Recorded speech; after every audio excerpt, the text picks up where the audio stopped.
안녕하세요, 충무이키입니다. 프리미어 리그는 92년 탄생한 이후로 수많은 스타들이 오고 갔고 그 스타들은 각자 자신만의 족적을 남겼습니다. 앞서 혁명과 시리즈에서 언급했던 선수들 역시 한 명 한 명이 프리미어 리그에서 활약을 하며 전술 발전에 있어서 크나큰 변화를 이끌었던 선수들이죠. 하지만 이 선수가 남긴 족적은 조금 남다르다고 할 수 있을 것 같습니다. 바로 자신의 이름이 그대로 전술 역할을 지칭한 용어가 되어버렸기 때문이죠. 이번 충무이키에서 소개할 선수는 마키렐레 롤이라는 말을 만들고 무리뉴 감독 아래서 어쩌면 다시 없을 한 시즌 최소 실점인 15실점을 바로 첼시에서 일으켰던 주인공 클로드 마케렐레입니다.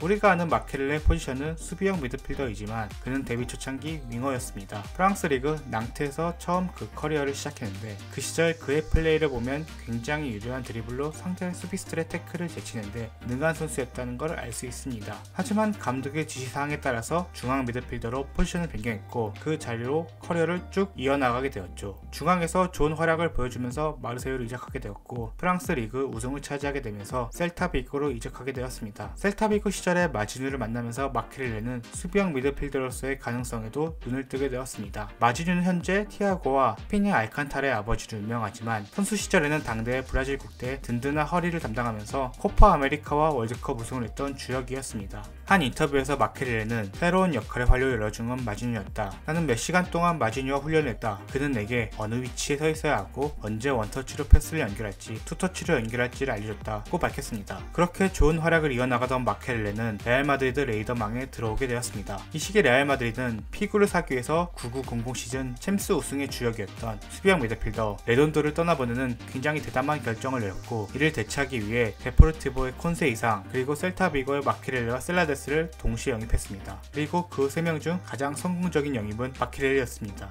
4-2-3-1을 주로 쓰던 당시 델포스키 감독 아래에서 이반 엘게라, 콘세 이상, 캄비아소, 셀라데스가 파트너로서 번갈아 뛰는 동안 항상 붙박이 주자는 마케렐레였죠. 지단, 피구, 호나우두, 라울, 칼로스 이 어마어마한 갈라티코 아래에서 마케렐레는 자신의 파트너와 함께 팀의 밸런스를 맞춰주면서 챔피언스 리그와 리가를 우승으로 이끌었습니다. 그러나 피구 영입을 위해 팀에서 팔린 레돈도와 같은 길을 마케렐레 역시 걷게 되었는데 베컴 영입을 하기 위해서 페레즈 회장이 마케렐레를 첼시에 팔아버린 것입니다. 마케렐레와 베컴의 이적을 두고 지단은 벤틀리의 엔진을 팔고 금빛을 칠한다고 평할 정도였습니다. 실제로 그 뒤로 레알은 바르셀로나 포함 타팀들에게 리그에서도 밀리고 챔스에서도 좋지 못한 활약을 보였습니다. 반면 공격주 영입을 잔뜩 하며 밸런스가 앞쪽에 몰려있던 첼시는 마케렐레라는 엔진을 얻게 되었죠. 라니에리아와의 한 시즌 함께했고 그 다음 시즌 첼시에는 전 유럽을 뜨겁게 날군 남자 스페셜원 조세 무리뉴가 찾아왔습니다. 그는 오자마자 EPL에선 본 적이 없는 4-3-3 포메이션을 꺼내들었습니다. 마케렐레는 그동안 쌓아온 수비형 미드필더로서의 수비력과 윙어 시절 가지고 있었던 발기술을 바탕으로 처음으로 혼자 3미들 꼭지점 홀딩 미드필더에 위치했고 그 자리에서 말 그대로 다른 EPL의 모든 중원을 파괴하고 다녔습니다. 조나단 윌슨은 마케렐레를 두고 딕스토리어라고 평하기도 했을 정도였습니다. 다른 EPL 팀과 기자들은 생전 처음 겪어본 역할에 대해 선수 이름을 붙여서 지칭했고 그 역할을 마케렐레 롤이라고 얘기했죠. 그러면 어째서 다른 EPL 팀들은 이 3미들에 맥을 못 춘 것일까요? 이에 대해 조세 무리뉴가 인터뷰를 한 적이 있습니다. 마케렐레를 후방에 매치하고 3미들을 사용하면 우리는 다른 EPL 팀들의 4-4-2를 상대로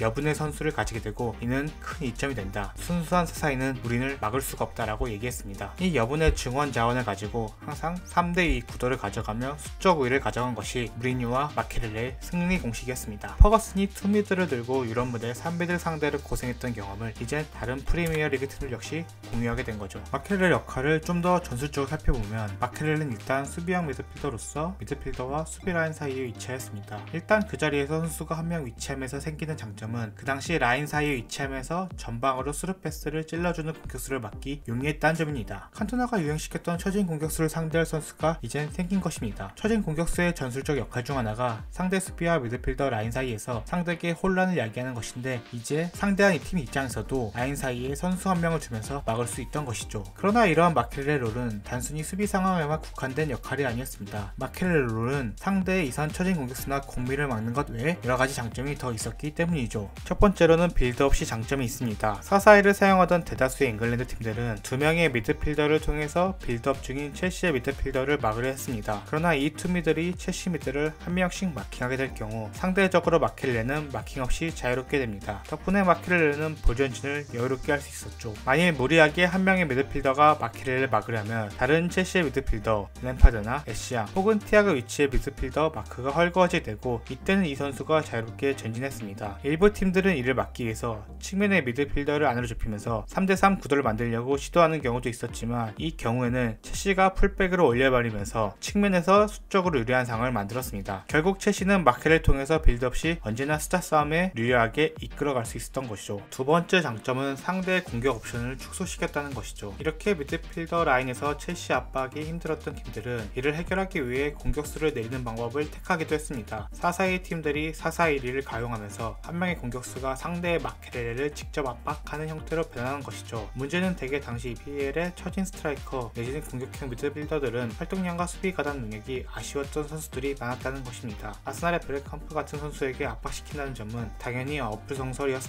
물론 일부 성공했던 예시가 있는데, 이렇게 공격수를 내려서 선택한 작전 중 유의했던 대표적인 예는 크리스 콜먼 감독이 이끌던 풀럼이었습니다. 그날 콜먼은 플레이메이커인 스티브 말블랑 그를 내려서 압박에 성공했죠. 문제는 압박을 하면서 상대의 처진 스트라이커는 공격보다 수비에 치중하게 되고 당연히 공격력이 약해지는 결과를 낳게 되었습니다. 세 번째 장점은 전환에서의 장점입니다. 무리뉴가 첼시하면서 EPL에 가장 유행시켰던 말은 전환 트랜지션입니다. 드록바와 데미안 더프 이 둘은 한 인터뷰에서 말하길 첼시 와서 공수 전환 트랜지션이란 말을 들었는데 축구 생활하면서 생전 처음 들어보는 말이었다 라고 할 정도였죠. UEFA 컨퍼런스에서 여러 감독들에게 게임을 뒤집고 득점을 하기 위한 방법은 어떤 것이냐 라고 질문했을 때 무리뉴는 신속한 공수 전환이라고 대답했던 것은 이제 유명한 일화입니다. 전환 시에도 마케렐레는 큰 도움이 되었죠. 마케렐레는 윙어 출신답게 드리블 기술을 통해서 빠르게 수비와 미드필더 사이를 연결해주는 링커가 되어줬고, 이를 바탕으로 첼시는 역습을 위해서 무리한 롱볼 축구를 구사할 필요가 없었습니다. 라인 사이에서 마케렐레가 볼을 잡아서 상대의 측면이나 미드필더들을 자신으로 당기고, 그렇게 발생한 뒷공간 내진 옆공간에서 윙어들이 빠르게 전진하면서 공격적으로 전환을 만들었습니다. 때로는 풀백 자리를 마케렐레가 커버하면서 풀백이 뒤를 신경 쓰지 않고 빠르게 앞으로 전진하게 했고, 이를 통해서 공격에 더 많은 숫자를 투입할 수 있게 만들었습니다. 이는 첼시의 측면 역습이 더더욱 날카롭게 했죠. 마케렐레의 EPL 등장은 정말 파란가도 같았습니다. 수비적인 활약뿐만 아니라 많은 팀들이 후방의 빌드어를 유려하고 빠르게 막기 위해서 고민하게 만들었죠. 그리고 모든 EPL 팀들이 자신들만의 마케렐레를 갖기 위해 부단히 노력하기 시작했습니다. 특히 흑인 미드필더들이 그 자리에 서기 시작했죠. 흑인은 아니었지만 리버풀은 브라질 리그 시절 득점력을 갖춘 선수로 평가받던 루카스 레이바를 수비형 미드필더로 바꾸기도 했습니다. 하지만 가장 유명했던 사례는 역시 첼시의 존 오비 미켈이었습니다. 공격형 미드필더로 나이지리아 시절 유명했던 이 선수를 첼시는 뉴 마케렐레로 키우려고 했죠. 하지만 공격적인 선수가 수비에 위치하면서 기대했던 효과는 나오지 않았고, 오히려 물에 물탄 듯 밍숭맹숭한 싸움꾼 형태의 선수로 대개들 커버렸습니다. 마케렐레는 이처럼 자기뿐만 아니라 수많은 선수들의 포지션까지 바꿔버릴 정도로 엄청난 선수였습니다. 우리는 단순히 그를 수비적인 반쪽짜리 역할을 기억하지만 실제로 그는 공격과 수비 이 양쪽에서 모두 잘하면서 EPL에 영향을 끼친 선수였죠. 거기다 자신의 이름을 따서 마케렐레 역할이라는 이름을 만들어낸 그는 그야말로 혁명가였습니다.